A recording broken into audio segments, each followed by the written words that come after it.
Lee Suhan tugged at the door handle, pleading with the man behind it to stop being so stubborn and have a conversation with him. Jo Yunseo gave no reply, sitting on the floor with his face buried in his hand to block out the scent of pheromones.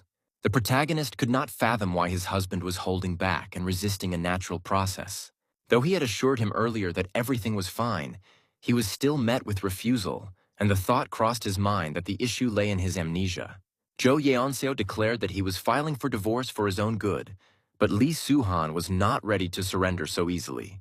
The brunette refused to even hear of it and threatened to break down the door if it wasn't opened voluntarily. A few seconds later, the lock clicked, and a flushed red face peeked out, insisting everything was fine and there was no reason to worry. Lee Suhan could see that this was far from the truth, so he stepped forward, gently touching his husband's shoulder in an attempt to calm him. Although Jo Yeonseo was an alpha, his pheromones were astonishingly sweet, almost cloying, precisely the kind the protagonist liked. Touching the man's face, the brunette asked a rhetorical question about his actions during his heat. Naturally, he didn't want his husband seeking out other alphas and was already furious at the mere suggestion. Lee Suhan simply smirked, inviting him to confront him directly, as this was precisely why he had asked for the door to be opened.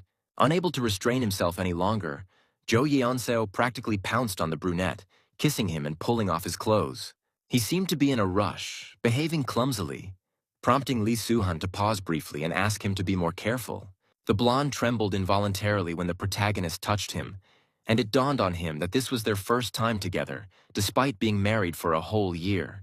Lee Suhan was taken aback by the realization, left to wonder just how terrible a person he must have been before the accident. He silently condemned his former self, even though he didn't truly know him. But in any case, the past 30-some years had been reset, and he resolved to grant himself some freedom. The fact that the protagonist managed to recover from such severe injuries was nothing short of a miracle. But behind every miracle lies a higher design. If everything had unfolded this way, there must have been a reason for it. Though what that reason was, he would have to discover for himself. Waking up in the hospital after a coma caused by the accident, Lee Suhan was told he was incredibly fortunate to be able to stand on his own 2 feet. At least that was said to reassure him, as one leg was still in a cast and suspended. But most importantly, it was intact. His brain was functioning properly, and memory recovery usually took anywhere from a few days to several months, so there was no cause for concern. Lee Suhan's diagnosis included multiple fractures, with only his face miraculously spared thanks to the airbag.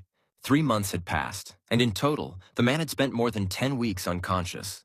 That fateful day had seen record-breaking rainfall, and the accident was presumably caused either by a rock slide or a loss of vehicle control. No dashcam was found in the car, neither on the windshield nor the rear window. Perhaps it had been removed days before the incident, and the police intended to investigate this further once the victim regained consciousness. But now, their questioning would have to wait, as Lee Suhan remembered absolutely nothing. He doubted it was merely an unfortunate accident, as it seemed unlikely for someone in their 30s to be such a poor driver. Unfortunately, there was no one to ask about it, and since it was a single-vehicle accident, compensation would be limited, leaving him anxious about how to cover his medical bills. These musings were overheard by a nurse who had come to disinfect his wounds. Smirking, she told Lee Suhan not to worry. If someone like him was fretting over such things, then others might as well forego treatment altogether. Not fully grasping the joke, the man tensed up and then guiltily averted his gaze, wondering what his financial status was, what kind of job he had, and what he did with his life. It seemed as though everyone around him knew who he was, yet he himself was a complete stranger to his own identity. Summoning his courage, Lee Suhan looked at the nurse and hesitantly asked her who he really was. The woman stared silently at the patient, unsure of how to respond appropriately. Then she laughed and called him by his name, as if it held some profound significance. Lee Suhan was a well-known critic on the show Kitchen Player. Though this revelation meant little to the protagonist, hoping to jog his memory, the nurse found a video on her phone and handed it to him, suggesting he take a look for himself. In the video, Lee Suhan appeared stern and sounded even harsher, berating the show's contestants for their lack of culinary skills. Another video accidentally started playing, mocking him for his behavior, and the woman hastily snatched the phone back, stammering that there were many positive articles about the critic as well. She opened one of these articles and handed the phone to Lee Suhan again, but all he saw were headlines dripping with open disdain. Seeing the displeasure on his face, the nurse quickly reclaimed the phone and hurried out of the room, muttering that other patients were waiting for her. Left alone, the man exhaled in frustration, replaying the information he had just learned over and over in his mind. He was a leader and a merciless critic on a competition show, dispensing cutting remarks left and right without regard for the age or gender of the participants. They say dissociative amnesia often arises as a defense mechanism against trauma caused by external factors, and Lee Soo-han couldn't help but wonder what he was trying so desperately to protect himself from. The man couldn't understand what could have shaken him so deeply, or why no one aside from the medical staff came to visit him. Lost in these thoughts, he didn't even notice when a hospital worker brought him crutches, passing along the doctor's recommendation to gradually transition from the wheelchair. Smirking faintly, Lee Soo-han, without looking up, remarked that he felt as though he were being kept locked away. The worker didn't quite grasp the comment, pointing out that they were outside. Removing his hat, the man explained that he simply felt a sense of constraint, as though an invisible boundary prevented him from stepping beyond it. Deciding to change the subject, he asked where he might find his phone and personal belongings. It turned out they were likely with his legal guardian, and to the protagonist's great surprise, he had one. Typically, when a parent is appointed as a guardian, the patient's phone isn't confiscated, so Lee Soo-han grew even more curious about who this person was, where they were, and what they did, especially since they hadn't shown up even 3 weeks after his awakening. There were far too many suspicious elements, and a sudden thought struck him. The guardian could very well be the person responsible for the accident. Borrowing a phone from the nurse, Lee Soo-han searched his name online but found only his date of birth and information about his appearances on various shows. There was no mention of the accident in the news, as though someone had deliberately covered it up to keep any details from reaching the media. What disturbed him even more was the feeling that someone frequently visited him while he slept. Due to the sedatives Lee Soo-han took before bed, he couldn't open his eyes, but he was fully aware of another presence in the room. The protagonist began to speculate about the identity of this mysterious visitor. Were they his guardian or the one responsible for the crash? Determined to meet them face to face, one night he hid the pills and refrained from taking them. As he had anticipated, the figure appeared again, sat across from his hospital bed, and simply stared at him. Lee Soo-han skillfully pretended to be asleep, hoping the stranger would reveal themselves. However, after some time, the visitor began to leave, which sent a jolt of fear through him. Springing to his feet, he grabbed the person by the sleeve of their coat, demanding to know who they were and why they came every night without saying a word. The mysterious figure turned out to be Jo Yeon-seo, who visibly panicked when Lee Soo-han woke up. Realizing there was no longer any escape, Jo Yeon-seo turned and admitted that he was his husband. A week after his first meeting with the man who called himself his husband, the protagonist was finally discharged from the hospital. To mark the occasion, Jo Yeon-seo gifted him not with a bouquet, but with a succulent, a gesture that surprised the man, though he refrained from asking any unnecessary questions. The only thing that truly unsettled him was the complete absence of any mention of a spouse in his online search. Then again, Lee Soo-han wasn't a superstar, just a restaurant critic with a reputation for caustic commentary. However, digging deeper with a more specific search query, he found an article titled, "Workaholic Omega Marries a Cinderella." The piece described his husband, Jo Yeon-seo, as the only son of a company chairman, recently returned from abroad, and renowned as the charming heir to a major business empire. Lee Soo-han had to admit that the blonde was indeed strikingly handsome, and 5 years younger to boot. Unexpectedly, Jo Yeon-seo handed him a brand new phone and a bank card, the latter of which could be used freely as he wished. The man flinched slightly as the brunette reached out to accept the items, making both of them feel an awkward tension. A few days earlier, a new laptop had been delivered to the hospital as well, and by now, Lee Soo-han was beginning to doubt whether he'd ever be able to recall anything from his past. What baffled him most was Jo Yeon-seo's behavior, visiting him in secret for 3 weeks while fully aware of his memory loss. It was clear their relationship was far from perfect, but the protagonist couldn't help feeling a twinge of disappointment at just how strained it seemed. Once they arrived at the apartment, Lee Soo-han glanced around and concluded that neither of them had any sense of style. The space resembled more of a showroom than a home, and for a moment, the brunette even wondered if they had come to the wrong address. The absence of any wedding photos on the walls only deepened his suspicions. His thoughts were interrupted by Jo Yeon-seo's voice, as he showed him the room where he could settle in. The bed was a single, and what bothered Lee Soo-han even more was the fact that they slept in separate rooms, prompting him to ask if that had always been the case. Apparently, it had, though the blonde didn't seem the least bit upset by it. On the contrary, he explained that he hardly ever left the master bedroom, leaving the living room and other areas entirely at the protagonist's disposal. This made the man wonder if they were just a sham couple. After all, sleeping in separate rooms during a supposed honeymoon was utterly absurd. While inspecting the items in the room, Lee Soo-han stumbled upon a drawer containing his old business cards, along with his previous phone number. Bewildered by everything that was happening, the brunette grew angry and immediately went to confront Jo Yeon-seo. Hearing the knock at his door, the blonde flinched, but ultimately agreed to the request and came out to share a cup of tea. The first thing the protagonist asked was what had happened to his job. As it turned out, someone else had already been invited to take his spot on the program, and since it was unclear when Lee Soo-han would recover, the company had granted him a year-long leave of absence. Jo Yeon-seo urged his husband not to worry about anything and simply wait for his memory to return on its own. The brunette couldn't help but notice how his companion was constantly attentive to his comfort, but maintained a distance, as if they were mere strangers. At the moment, all he wanted was to at least get a basic understanding of the situation before he could truly relax. So Jo Yeon-seo had no choice but to answer some of his questions. Unfortunately, as his husband, there wasn't much the blonde could say, as most of what he knew had come from the insurance company. According to them, Lee Soo-han had removed the dashcam himself just days before the accident, making it impossible to examine. His phone hadn't been found at the scene either, and as for his number, if it were reinstated, acquaintances might eventually try to contact him, which would only confuse him further. After finishing his explanation, Jo Yeon-seo apologized for not addressing these things earlier, but Lee Soo-han remained silent. It all sounded reasonable, leaving little room for argument.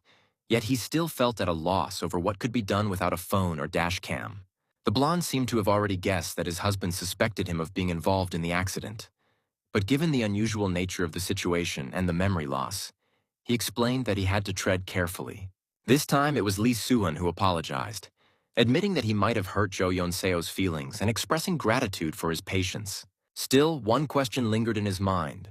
What kind of relationship did they truly have? Jo Yeon-seo's face grew even more sorrowful after realizing he was being suspected, and the subtle change in his expression was impossible to ignore. Considering that the blonde was 5 years younger, Lee Soo-han asked how he should address him. The man suggested informal terms of address, typical between close individuals, which visibly embarrassed and unsettled his companion. It seemed to make Jo Yeon-seo uncomfortable, so he declined and asked to be addressed as Sir. Not wanting to linger on what he deemed a pointless conversation, Jo Yeon-seo abruptly stood up, stating that he needed to return to work. Judging by his reaction, Lee Soo-han concluded that he wasn't entirely indifferent to him, and this realization brought him a small sense of comfort. The house, which once felt cold and distant, now seemed a little warmer. Deciding to take a shower, the protagonist discovered that everything around him was brand new, as if Jo Yeon-seo had been waiting for his return. While this was certainly thoughtful, the man was more concerned about where all the old belongings had gone. He hadn't been in the hospital long enough for such items to warrant disposal. There must have been another reason for this behavior. It was amusing how quickly his perception could shift. Only recently, Lee Soo-han had mistrusted his so-called husband, suspecting him of involvement in the accident. He had genuinely doubted him, but upon realizing that the blonde bore him no ill will, his suspicions vanished almost entirely. Almost absent-mindedly, Lee Soo-han found himself wondering what Jo Yeon-seo had been thinking as he arranged the new items in this impeccably clean bathroom. Clearly they weren't very close, and Lee Soo-han couldn't help but ponder where they had met and why they had decided to marry. He also began to question the wedding itself. Was Jo Yeon-seo happy? Had he wanted to cry tears of joy? The brunette couldn't picture the two of them standing together even if it had truly happened. The next day, Lee Soo-han woke up late, closer to lunchtime, feeling noticeably hungry. His husband was already at work, so the man decided to make breakfast for himself rather than ordering delivery. Opening the refrigerator, he found an impressive array of ingredients suited to all kinds of tastes. Assuming that holding a knife or skillet might trigger some memory, Lee Soo-han set out to cook. Unfortunately, the dish turned out so poorly that it was nearly inedible. Opting for something simpler, he tried his hand at boiling potatoes, but even that ended in failure. The potatoes were undercooked. Realizing that his culinary experiments were unlikely to yield positive results, he resolved to eat the food as it was. Yesterday, his mood had been decent, but today it seemed to have plummeted into an abyss. It was a horrifying and disgusting feeling for Lee Suhan to think of himself as a man who could no longer do anything, and he began to fear that he might never regain his memories. He also doubted whether he would be able to fulfill his previous responsibilities once his medical leave ended. The company certainly wouldn't overlook such a situation, so Lee Suhan resolved to dig up more information about the former version of himself. Entering a room that appeared to be a study, the man assumed it was his own, though he wasn't entirely sure and decided to look around first. He found a laptop that had clearly been in use and wondered whether Jo Yeonseo had bought him a new one because the old one couldn't be found, or if it had been done deliberately. As it turned out, the laptop did belong to Lee Suhan. On it, he found a work messenger, document editing software, culinary documentaries, and promotional plans for wine imports into various regions. The sheer volume of information made his head spin, but even back at the hospital, the thought had occasionally crossed his mind that he might have orchestrated the accident himself. Now, as he studied the old laptop, one thing became clear to Lee Suhan. He definitely hadn't intended to die. It seemed unlikely that someone with such ambitions would choose to end his own life, especially considering the number of plans he had for the upcoming year. Closing the laptop, the man began searching for something else that might trigger his memory. Entering the storage closet, he didn't expect to find anything of value, but there was something after all. It was a wedding photo of him and Jo Yeonseo, in which neither of them appeared particularly happy. The photographer must have found the session extremely awkward, but work is work, and money is money. Lee Suhan's confidence from the previous day, that his husband bore him no ill will, was shaken. He had a clear sense that he had just opened Pandora's box, something that had been carefully hidden from him. The situation had grown increasingly convoluted, so the protagonist decided to take immediate action. He replaced his lost ID card and bought ready-made meals that only needed reheating. At the store, the cashier recognized him and mentioned it aloud, startling Lee Suhan slightly. The woman commented that in real life he seemed like a nice man, quite unlike his stern television persona.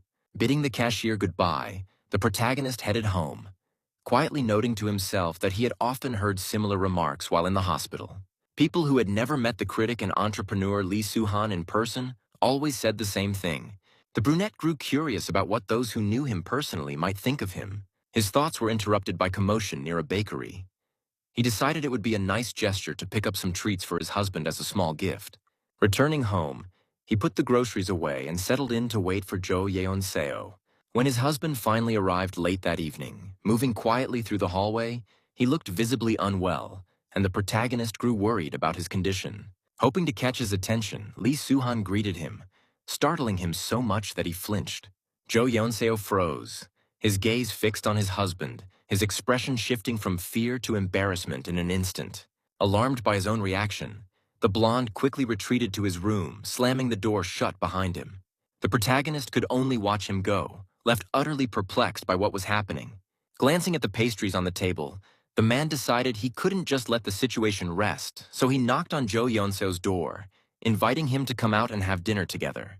He mentioned discovering a great bakery nearby and said he'd like to share the food he had bought.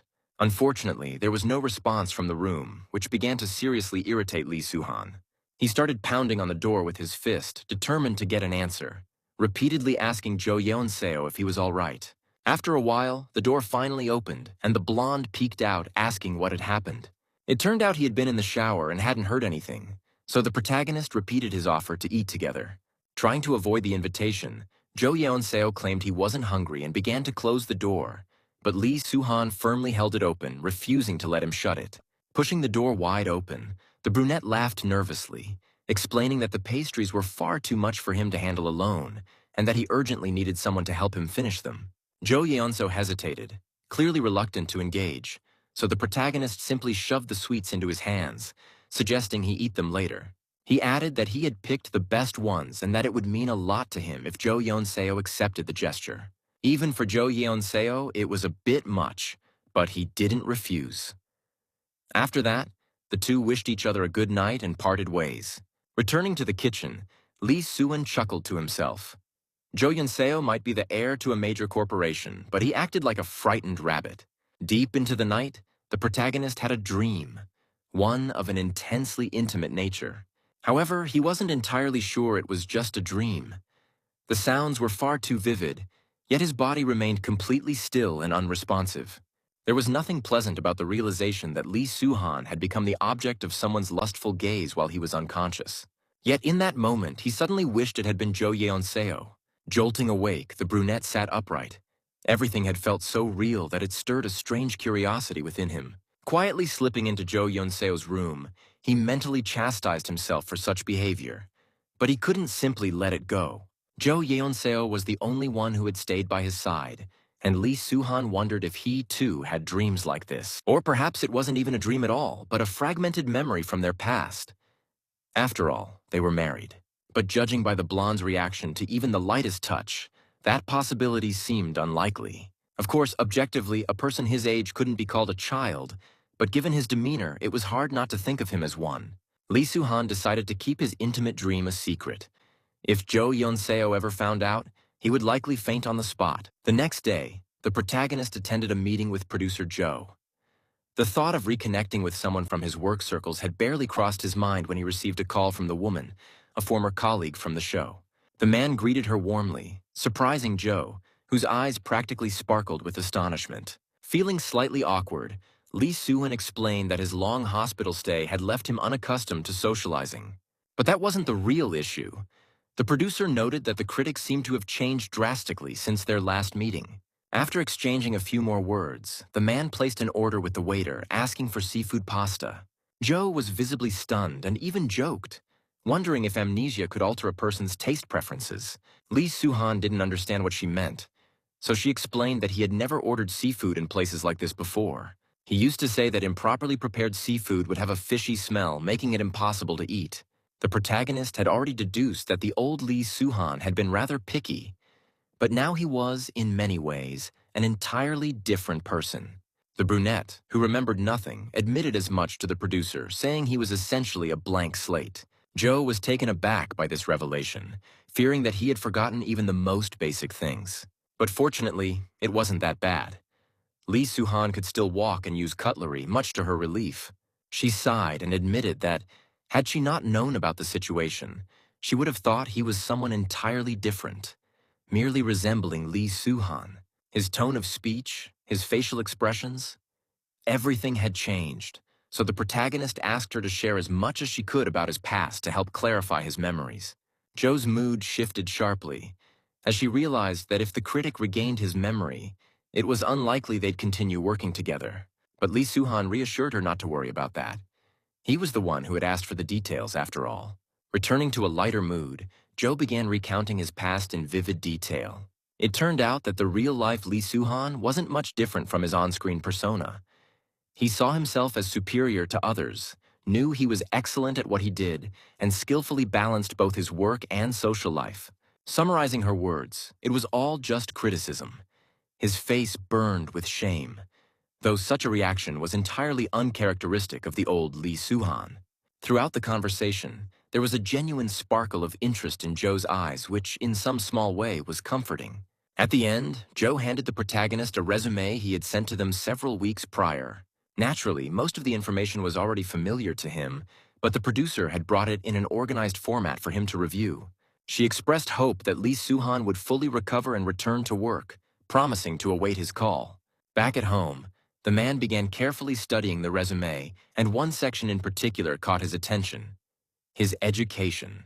He had attended an overwhelming number of schools and moved frequently, almost as if he were running from debt collectors. His middle school appeared as though it were on the verge of collapse, while his high school charged exorbitant tuition fees. The abrupt shifts were suspicious, though perhaps his parents had simply been lucky and won the lottery. Unfortunately, he couldn't ask them about it now, so Lee Suhan decided to inquire with Jo Yeonseo later. After all, he was his husband. Meanwhile, Jo Yeonseo had prayed countless times to the heavens to restore their tangled relationship to its former state. But he had never wanted it to happen like this. Listening to voice messages left by others on Lee Suhan's old phone, Jo Yeonseo grew increasingly upset. The current situation could have been an opportunity for his husband to free himself from their burdensome connection and start over. Yet, with Lee Soo-han still unable to recover his memory or complete rehabilitation, Jo Yeon-seo couldn't bring himself to leave him alone. When Lee Soo-han playfully called out his name, it felt to Jo as though he had been transported back 10 years, to a time when they were both young and carefree. That night, the protagonist had another dream. He was walking along the shore, waves crashing against him, threatening to pull him under, when suddenly strong arms wrapped around him, saving him from drowning. Lee Soo-han couldn't fall back asleep, puzzled by how vivid and lifelike the dream had been. Perhaps it was because he had been constantly trying to locate a beach near his middle school. In any case, he didn't have much time to dwell on it, as Jo Yeon-seo came home unusually late that night. Moving quietly, Jo slipped on his slippers and headed to his bedroom, silently resolving to stay by his husband's side until he recovered. The next morning, Lee Soo-in found a note stuck to the refrigerator along with fresh sandwiches that Jo Yeon-seo had kindly prepared for him before heading to work. The gesture both surprised and touched him, and he ate breakfast with unreserved delight. Considering that Jo Yeon-seo had gone out of his way early in the morning to make food for him, the protagonist concluded that his husband truly didn't hate him. Yet the question remained. Why did his husband keep such a distance, trembling like a leaf at the slightest touch? There were several potential reasons. Discomfort, an unresolved argument, or perhaps just awkwardness stemming from the fact that the post-amnesia Lee Soo-han had become a completely different person. Today, the man didn't have much planned, aside from a rehabilitation session. He couldn't help but think it was a little absurd to be living off someone else, waking up past noon and eating food that had already been prepared. Just as the protagonist began to feel useless, he suddenly remembered something important. A few days ago, after obtaining his ID card, he had visited the nearest bank to set up an electronic signature and obtain a financial certificate. Someone who had been a top manager at a major company must have accumulated substantial savings. Or so Lee Soo-han assumed. In reality, his financial history revealed an odd situation. His brokerage account was empty, and he didn't own any property. On top of that, his transaction history showed enormous sums of money being transferred to unknown accounts. The man couldn't understand who might have been receiving such large amounts, aside from family, but his records clearly stated that his parents were deceased. The more the protagonist learned about his past self, the more questions arose. For a moment, he considered hiring a detective agency to investigate, but quickly dismissed the idea. His memory loss had to remain a secret. Collapsing onto the couch, Lee Soo-in wondered if any of this had been leaked to a television program. He couldn't risk any articles or rumors surfacing, so he decided to do nothing for now and continue living as he had been. If a year passed and he still hadn't recovered, then he would have to take action. His memory remained elusive, and the only thing he could see in his dreams were crashing waves and the tender embrace of someone holding him. It didn't feel like a fantasy. It was far too real, and Lee Soo-han couldn't shake the feeling that it had already happened before. What he couldn't understand, however, was why he had jumped into the water in the first place. After that dream, Lee Soo-in found himself wanting to ask Jo Yeon-seo many things, like when and how they had first met. It felt as though his husband was deliberately avoiding him, leaving early and coming home late. Besides, Lee Soo-han, having grown used to sleeping in during his hospital stay, rarely woke up early enough to see him, and as a result, they almost never crossed paths. Even so, Jo Yeon-seo continued to prepare meals for him, but this couldn't go on indefinitely. Determined to change things, Lee Soo-han decided to wake up early, hoping to catch him. And so, one fine morning, the protagonist finally managed to catch his husband in the kitchen. Upon seeing Lee Soo-han, the blonde apologized for the noise, even though he had tried to be quiet. The brunette smirked and reassured him that the noise wasn't the issue. He then apologized in turn for making Jo Yeon-seo care for him so diligently while he didn't even see him off to work. Jo Yeon-seo flushed with embarrassment, but Lee Soo-han was genuinely grateful and wanted to find a way to thank him. Taking advantage of his husband's flustered state, the protagonist stepped closer, folding his arms across his chest and suggesting they talk. The blonde grew even more nervous, glancing at the clock and hurriedly claiming that he needed to leave for work. Clearly, it was still quite early, but Jo Yeon-seo fled anyway, eager to avoid the conversation that made him uncomfortable. He suggested postponing it until the evening, and Lee Soo-han agreed, only asking him not to stress and to take his time getting ready. Naturally, this advice was ignored, and within seconds, The front door slammed shut, leaving Lee Suhan alone once again. Given Jo Yeonseo's promise, Lee Suhan expected that he wouldn't stay out late, but the clock had already passed midnight. It was obvious this delay was deliberate, meant to avoid the discussion, but Lee Suhan was determined to wait for him no matter what. Suddenly there was a noise in the hallway, like someone had fallen to the floor. It had to be Jo Yeonseo. But if so, why wasn't he coming inside? The door handle kept turning, and for a moment, Lee Suhan feared it might be a drunk stranger mistaking the apartment for theirs. Opening the door, Lee Suhan found his husband slumped against the wall, clearly unconscious. The scent of alcohol was unmistakable. Jo Yeonseo had gotten so drunk that he could barely make it home. Unable to wake him, the protagonist lifted the blonde into his arms and carried him to the bedroom. His legs trembled from the strain, his muscles still weak, but he managed to get Jo Yeonseo to the bed and carefully lay him down. Sitting beside him, Lee Suhan caught his breath while the blonde continued to sleep soundly, unresponsive to any calls. As a precaution, Lee Suhan murmured something about not jumping to conclusions before climbing on top of him and starting to undress him. He was only trying to help, to make sure Jo Yeonseo was comfortable while sleeping, nothing more. Taking the opportunity, Lee Suhan quietly asked if Jo Yeonseo wanted to get rid of him. To his surprise, the blonde heard the question and shook his head in refusal, which delighted the protagonist. He didn't respond to any other questions, but when the brunette touched his cheek, Jo Yeonseo shuddered and grabbed his husband's hand. He seemed to enjoy the touch, holding the warm hand tightly against himself and softly asking for more.